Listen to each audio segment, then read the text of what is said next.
All right, so in this video, we'll be talking about the structure of arteries and the structure of veins.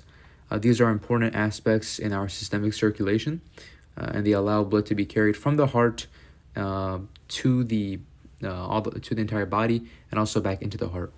So arteries, what do arteries normally carry?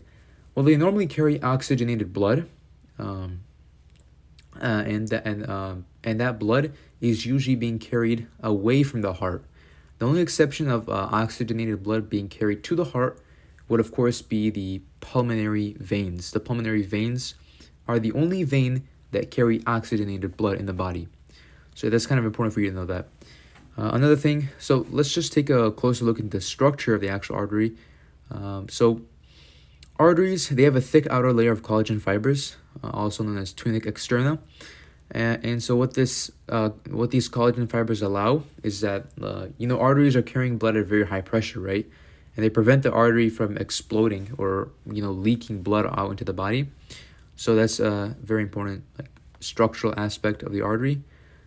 Another thing would be the inner layer of muscle and elastin, also known as the tunica media. This basically allows blood to be propelled throughout the body. It kind of rebounds blood back and propels it down, kind of similar to how the esophagus propels food into the stomach. So similar to that. And then we have the endothelium, tunica intima, which absorbs nutrients from the blood to the artery, so the artery can, of course, stay healthy and alive as long as you're eating, healthy foods. Usually, the endothelium will also absorb cholesterol, and when cholesterol gets trapped in your artery, that could lead to blockages and, heart attacks even, especially if the cholesterol is trapped in one of your coronary arteries. So moving on, we have the structure of veins. Now, one major difference between these two is that veins carry blood from the body to the heart, with the only exception being the pulmonary arteries, which are arteries, but they're carrying deoxygenated blood. So yeah, veins usually carry deoxygenated blood. And one very important structural aspect is that veins carry blood at low pressure, okay? Like significantly lower pressure than arteries. Arteries carry blood at very high pressure since the heart has just pumped that blood out and it's going to the body,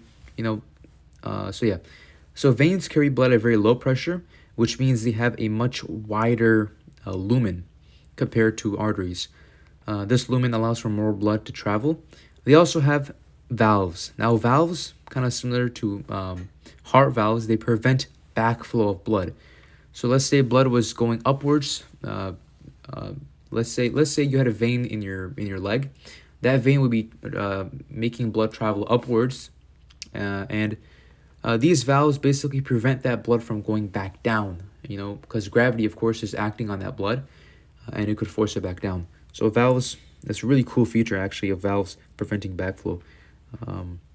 So moving on to the structure, we have a wide central lumen, as we talked about. We have a rather thin outer layer, tunica adventitia. Because there's low pressure, the vein doesn't need to be that thick. It's really not going to really explode. And then we also have a thin inner layer of muscle and elastin. Again, these are all adaptations of lower pressure in the veins. That'll cover up the structure of veins and arteries. Thank you.